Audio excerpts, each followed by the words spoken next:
तो जैसा कि लास्ट एपिसोड में हमने देखा था कि मास्टर एचेन ने डिमोनिक बेल को कैप्चर कर लिया और उन्हें पता चला कि 7वें हेवन का डीमन लॉर्ड टियानशु उन्हें इस बेल के जरिए खत्म करवाना चाहता था, जिसके चलते मास्टर एचेन का हेवनली रल्म में वापस लौटना जरूरी हो गया। इसलिए वो कियान्यूसेक के मास्टर के कहने पर जियांजू सिटी के बैरियर को क्रॉस कर देते हैं। उन्हें बताया गया था कि बैरियर को क्रॉस करते ही वो लोग हेवन में असेंड हो जाएंगे, लेकिन ये जगह तो बस एक बंजर रेगिस्तान थी। साथ ही मास्टर एचेन की टीम को जो वाइन पिलाई गई उसकी वजह से उनकी सभी मेमोरीज इरेज हो गई।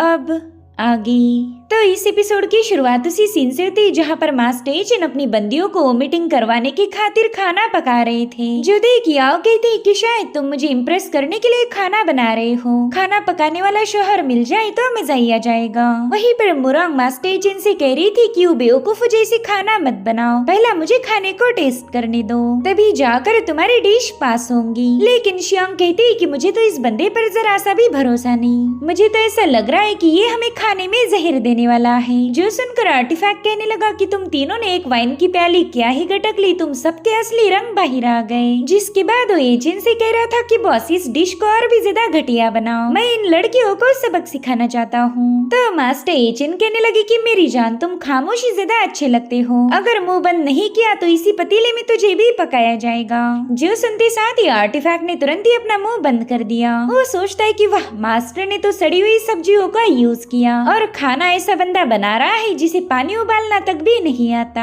शुक्र है कि बॉस के हाथ का बना हुआ खाना मुझे खाने की जरूरत नहीं पड़ने वाली, वरना मेरी तो लग जाते। यहाँ पर उस स्पॉट ने खलबली मचाना शुरू कर दी। इस भगोने को भी समझ नहीं आ रहा था कि इतनी भयानक डिश किसने बनाई होंगी। और अब वहाँ पर स्पिरिचुअल एनर्जी का एक जोरदार धमाका होकर मास्टर एचेन की डिलीशियस डिश का फेस रिवील हो गया, जो कि दिखने में तो बड़ी ही गजब की थी। वहीं पर ये तीनों लड़कियां भी उसकी खुशबू सूंघती हुई तुरंत ही पॉट के पास पहुंच जाती है। मास्टर एचेन भी इम्प्रेस होते हुए कहने लगे कि अरे वाह, मुझे तो पता ही नहीं था कि मेरे पास खाना बनाने का भी टैलेंट है। और अब जैसे उन्होंने इन तीनों लड़कियों को आजाद किया और फटाफट से उस डिश पर टूट पड़ी। थोड़ी देर में याओ मास्टर एचेन के साथ फ्लर्ट करते हुए कह रही थी कि मेरी जाने मन, तुम तो बहुत ही ज्यादा टैलेंटेड हो, तो प्लीज मेरा ये रिश्ता कबूल करके मेरे घर के दूल्हे बन जाओ। और उतने में उसे उल्टी आने लगी। यहाँ पर ये तीनों बंदियां वोमिटिंग करके वो सारी वाइन बाहर निकाल रही थी। उसी वाइन की वजह से तो इनकी मेमोरीज इरेज हुई है। वहीं पर आर्टिफैक्ट एजेंट की तारीफें करते हुए कह रहा था कि वाह मास्टर वाह, आपने तो बड़ी क्रिएटिव तरीके से बेकार सा खाना बनाया।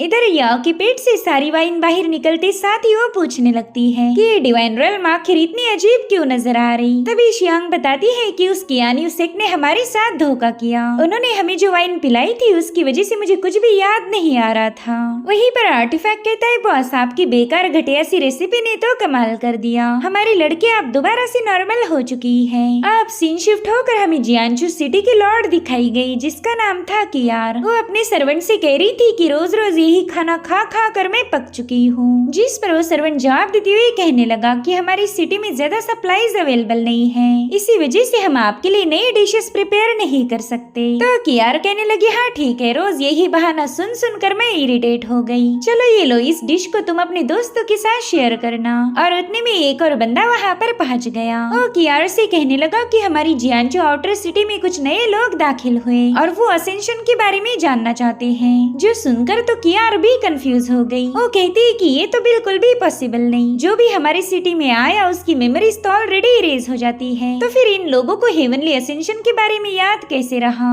खैर अब मैं ही उनसे मिल के आती हूँ। अब बाहर आते साथ ही उसने एचेन और उनकी टीम को देखा। वो कह रही थी कि आखिर ग्रैंडफादर ने इतने सारे लोगों को बिना उनकी मेमोरीज इरेज किए यहाँ पर क्यों भेजा होगा, कहीं हमारा कियान्यूसेक खतरे में तो नहीं पड़ गया। सो गाइस, दरअसल कियार कियान्यूसेक के मास्टर की ग्रैंड डॉटर थी। वो अपने डिसाइपल से कहने लगी कि जियांजू सिटी में आने वाला हर एक बंदा एक तो जीनियस होगा या फिर कोई चैंपियन, इसलिए हमें इनके साथ बेवजह पंगे नहीं लेने चाहिए। चलो जल्दी से अपने साथियों को फॉर्मेशन सेटअप करने का पैगाम भेजो, मैं इन सभी को उस फॉर्मेशन के पास लेके आऊंगी। इधर मुरांग मास्टर एचेन को बताने लगी कि यहाँ पर कई सारे कल्टिवेटर्स हैं, मेरे ख्याल से पास्ट में जितने भी मार्शल आर्ट कॉन्टेस्ट हुए थे उनके विनर को असेंशन के नाम पर इसी सिटी में भेजा गया और इन्हें भी वो वाइन पिलाई होंगी, जिसके चलते वो लोग इस सिटी में एंटर करते ही हेवनली असेंशन के बारे में भूल गए। मुझे तो ये समझ नहीं आ रहा कि आखिर कियान्यूसेक ने इन लोगों के साथ ऐसा बर्ताव क्यों किया होगा, ये तो सरासर गलत है। वहीं पर शियांग भी उसकी बात से पूरी तरह से अग्री थी। वो कहने लगी कि अगर उन्हें असेंशन करना ही नहीं था तो फिर उन्होंने मार्शल आर्ट कॉन्टेस्ट ऑर्गेनाइज ही क्यों किया होगा। जिस पर आर्टिफैक्ट कह रहा था कि इसका जवाब तो बस उस बुढ़े के पास होगा, क्यों ना हम कियानी सिटी में वापस जाकर उस बुढ़े की अच्छे से खातिरदारी करें, फिर तो खुद होकर ये हमारे सारे सवालों के जवाब दे देगा। तभी मास्टर एजेंट कहने लगे कि उन्होंने हमें यहाँ पर ट्रैप किया तो इसका जवाब भी हमें यही से मिल सकता है। जिस पर मुरोंग कह रही थी कि यहाँ के लोग तो अपने एग्जिस्टेंस के बारे में पूरी तरह से भूल चुके हैं, अगर हमने उनसे कुछ पूछा तो उन्हें कुछ भी याद नहीं आने वाला। उतने में याओ कहने लगी कि इस मॉर्टल रेल्म में तो ज्यादा रिसोर्सेज भी मौजूद नहीं, यहाँ पर कामिंग स्पिरिट ग्रास भी नहीं है जिसकी मदद से हम क्लैरिटी और विजडम हासिल कर सकते।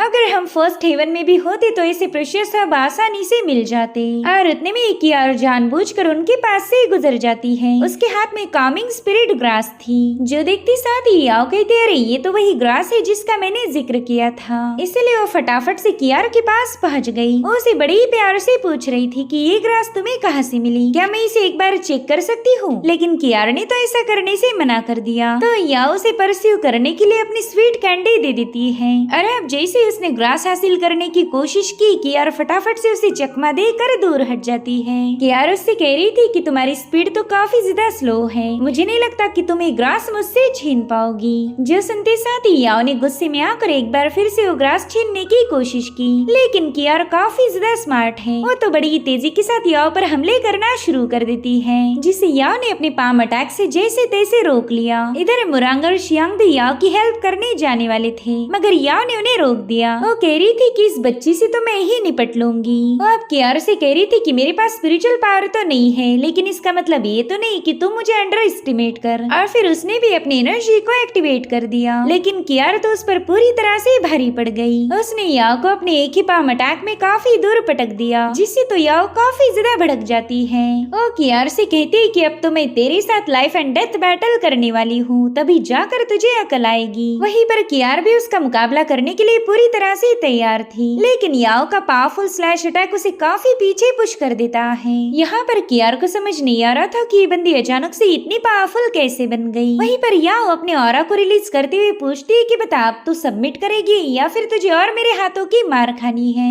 मगर कियार ने तो उसे अपना टेढ़ा मुंह दिखाकर और भी ज्यादा उकसा दिया। और अभी दोनों एक दूसरे पर दोबारा से हमला कर पाए इससे पहले मुरांग बीच में आकर इन दोनों को रोकते हुए कहने लगी कि प्लीज अपने गुस्से को शांत करो। साथियों कियार से कहने लगी कि हम यहाँ पर फाइट करने नहीं आए, ये देखो मेरे पास तुम्हारे लिए एक स्पेशल चीज है। और इतना कहते साथ ही मुरांग ने अपना सैंडविच बन बाहर निकाल लिया, जिसे देखते साथ ही कियार का गुस्सा शांत हो जाता है। मुरांग कहने लगी कि मैं ये सैंडविच बन तुम्हें दे सकती हूँ, लेकिन बदले में मुझे वो हर्ब चाहिए। तो कियार ने तुरंत ही उसकी बात मान ली। इधर मास्टर एजेंट याओ से कह रहे थे कि तुम्हें कामिंग स्पिरिट ग्रास चाहिए थी, तो देखो वो हमें मिल चुकी है, तो बताओ फिर तुम इसके साथ क्या करने वाली हो। जिस पर याओ बताती है कि इससे मैं एक स्पेशल चीज बना सकती हूँ, लेकिन मसला तो ये है कि हमारे पास सिर्फ ये हर्ब है, हमें एक पिल फर्नेस की जरूरत पड़ेगी जिसके अंदर हम इसे रिफाइन कर पाएंगे। तो चलो फटाफट से कोल्ड्रन बाहर निकालो ताकि मैं अपने काम को अंजाम दे पाऊँ। और उतने में शियांग ने अपनी ड्रैगन पॉट उसके हाथ में थमा दी। जो देख याओ कह रही थी अरे ये तो खाना बनाने का भगोना है, भला हम इसमें पिल रिफाइन कैसे करेंगे। तो शियांग उन सभी को बताने लगी कि मेरी एक सीक्रेट बात है जो मैंने तुम सभी से छुपा के रखी। दरअसल ये जेड पॉट खाना बनाने का पतीला नहीं बल्कि डिवाइन रॉल्म का टॉप ग्रेड का इलिक्सर फर्नेस है। जो सुनते साथ ही सभी लोग शॉक हो गए। शियांग कह रही थी कि कई सौ सालों पहले ये फर्नेस मॉर्टर रेल्म में फेल हो गई, तो इसी वजह से मुझे भी मॉर्टर रेल्म में आना पड़ गया। मगर जो टैलिस्मान मुझे डिवाइन रेल्म से कनेक्ट करता था वो मेरे से लॉस्ट हो गया, और तब से लेकर आज तक मैं इसी रेल्म में स्टक हूँ। मुझे लगा था कि तुम सबको फॉलो करके मेरा डिवाइन रेल्म में असेंड होने का मौका बनेगा, तो इसी वजह से मैंने ओजी पैलेस को ज्वाइन किया। वेल यहाँ पर शियांग अपनी सैड स्टोरी सुना रही थी, मगर उस पर तो कोई ध्यान नहीं देता। ये लोग तो बस उस कोल्ड्रन को ही चेक कर रहे थे। तो शियांग उन लोगों का ध्यान अपनी तरफ खींचने के लिए कहती कि मेरी पहचान भी अलग है, मैं वो नहीं जो तुम समझते आ रहे। मगर अभी भी किसी ने उस पर ध्यान नहीं दिया। जो देख शियांग कहने लगे अरे यार पता नहीं मैं इनके सामने इतनी बकवास क्यों कर रही हूँ, ये लोग तो मुझ पर बिल्कुल भी ध्यान नहीं दे रहे। उतने में मास्टर एजेंट उससे कहते हैं कि शियांग मैं जानता हूँ तुम डीमन क्लैन से बिलोंग करती हो। जो सुनकर ही शियांग भी हैरान थी। वो तुरंत ही उन्हें कन्विंस करते हुए कहने लगी कि भले ही मैं डीमन क्लैन की मेंबर हूँ, लेकिन मैंने आज तक कभी भी आपको कोई नुकसान नहीं पहुँचाया, और ना ही मैं उस डिमोनिक बेल को जानती हूँ। रही बात डीमन लॉर्ड की, तो उनसे तो मैं कई सालों से मिल भी नहीं पाई। तभी एचेन कहने लगी कि मैं बस इतना समझ गया कि तुम जे ड्रैगन कोल्ड्रन की गुलाम हो। जो सुनकर शियांग कह रही थी, अरे वाह, आप तो एक मॉर्टल होकर भी काफी ज्यादा समझदार हो, इसलिए अब आप बिल्कुल टेंशन मत लेना, मैं एक इमॉर्टल हूँ इसलिए आपको हमेशा प्रोटेक्ट करूंगी। जिस पर मास्टर एचेन कहने लगी कि तुम मेरी फिक्र मत करो, मैं खुद का ख्याल रख सकता हूँ, तुम तो बस अपनी रिफाइनिंग पर ध्यान दो। वेल यहाँ पर शियांग को कोई आइडिया नहीं थी कि मास्टर एचेन तो 9 हेवंस के लॉर्ड है। सो अब इन लोगों ने ढेर सारे हर्ब्स को कलेक्ट करके शियांग के हवाले कर दिया, जिसे वो बंदी कोल्ड्रंस में ऐड करके रिफाइनिंग शुरू कर देती है। तो उन हर्ब्स के कोल्ड्रन में एंटर करते ही जे ड्रैगन कोल्ड्रन का लुक पूरी तरह से बदल गया था। साथ ही साथ उसने उस पूरी जगह पर अपनी स्ट्रॉन्ग ऑरा रिलीज करना शुरू कर दी थी। और अब यहाँ पर हम जे ड्रैगन को देख पाते हैं, जो कि काफी तेजी के साथ हवा में सोर कर रहा था। इधर कियार सोच में पड़ गई कि आखिर ये लोग यहाँ पर करना क्या चाहते। इधर शियांग अपने पावर्स का इस्तेमाल करते हुए उस कोल्ड्रन का टेम्परेचर मैनेज करने लगी, और उतने में वो कोल्ड्रन हवा में फ्लाई करते हुए अपनी लीड हटा देती है, जिससे आसमान में काफी स्ट्रॉन्ग डिवाइन पावर रिलीज होने लगी थी।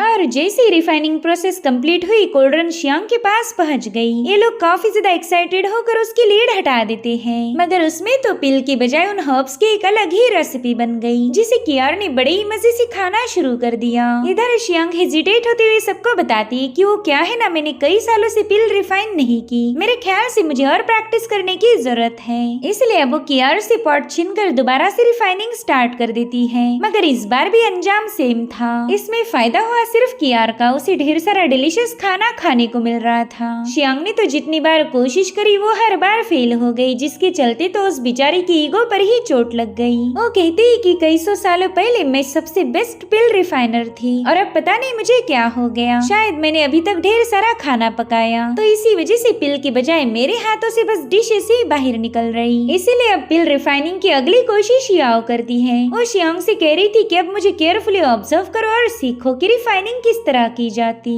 जिसके बाद याओ ने अपनी एनर्जी का इस्तेमाल करते हुए रिफाइनिंग शुरू कर दी, मगर वहाँ पर तो एक जोरदार धमाका हो गया था, जो देखते साथ ही मुरोंग याओ को संभालने चली गई, और वहीं पर ड्रैगन पॉट सीधे मास्टर एचेन के हाथ में आ चुका था। याओ शियांग से कह रही थी कि तुम्हारी इस पॉट में कुछ तो गड़बड़ी है, जिस पर शियांग कहती कि नाच न जाने आंगन टेढ़ा, तुम्हें रिफाइनिंग नहीं आती और मेरे पॉट को नाम रख रही हो। सो यहाँ पर एक बार फिर से मुरोंग इन दोनों की लड़ाइयाँ छुड़वाने लगी, और उतने में आसमान में बिजलियाँ कड़कना शुरू हो जाती है। दरअसल इसका रीजन थी मास्टर एचेन, उन्होंने खुद ही रिफाइन करना शुरू कर दी। उनकी स्पिरिचुअल पावर की वजह से तो वहाँ पर तूफान खड़ा हो गया। इस बार ड्रैगन पॉट से ढेर सारे ड्रैगन्स बाहर आ चुके थे, जो देख इन लड़कियों के होश उड़ गए। शियांग कहने लगी कि हमारे मास्टर ने रिफाइनिंग शुरू करते ही हेवनली पनिशमेंट अपीयर हो गई, और अब उस हेवनली थंडर ने मास्टर एचेन पर अटैक कर दिया, मगर उन पर तो कोई असर ही नहीं होता। इनफैक्ट कोल्ड्रन के ड्रैगन सीधे उस थंडर से फाइट करने रवाना हो गए। इस फिनोमिना ने तो सबका ध्यान अपनी तरफ खींच लिया। साथ ही हेवन से इतनी जबरदस्त लाइटनिंग रिलीज हुई कि उसने 1 बाय 1 मास्टर एचेन के सभी ड्रैगन्स को डिस्ट्रॉय कर दिया, और अब वो लाइटनिंग सीधे जाकर उन पर अटैक कर देती है, जो देख कियार तो दिल ही दिल में खुश हो रही थी। वो कहती कि बस ये बंदा मारा जाए, फिर इसकी कोल्ड्रन मेरी हो जाएगी, मगर एचेन ने एक ही फटके में उस लाइटनिंग को वैनिश कर दिया। हालांकि हेवन ने अभी तक हार नहीं मानी थी। उतने में आसमान से एक हेवनली वेपन बाहर आने लगता है, जिसे कि मास्टर एचेन ने एक ही पंच में डिस्ट्रॉय कर दिया। साथ ही साथ उनकी पावर्स हेवन में जाते ही सब कुछ शांत हो गया। इन लोगों ने देखा कि मास्टर एचेन ने एक पिल रिफाइन की है। वो कियार से कहते कि चलो इसे खा लो, मगर कियार को तो उन पर जरा भी भरोसा नहीं था, इसीलिए वो पिल कंज्यूम करने से मना कर देती है। लेकिन याओ ने जबरदस्ती उसके मुंह में वो पिल ठूस दी,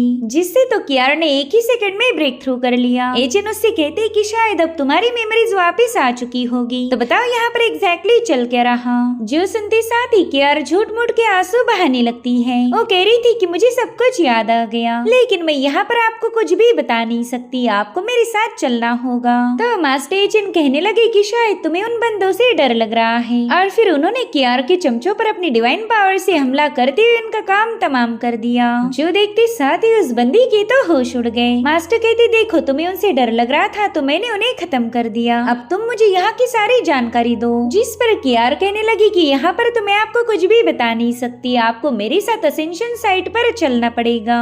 और इसी के साथ एपिसोड यहीं पर एंड हो जाता है। Thank you so much for watching, bye bye, take care.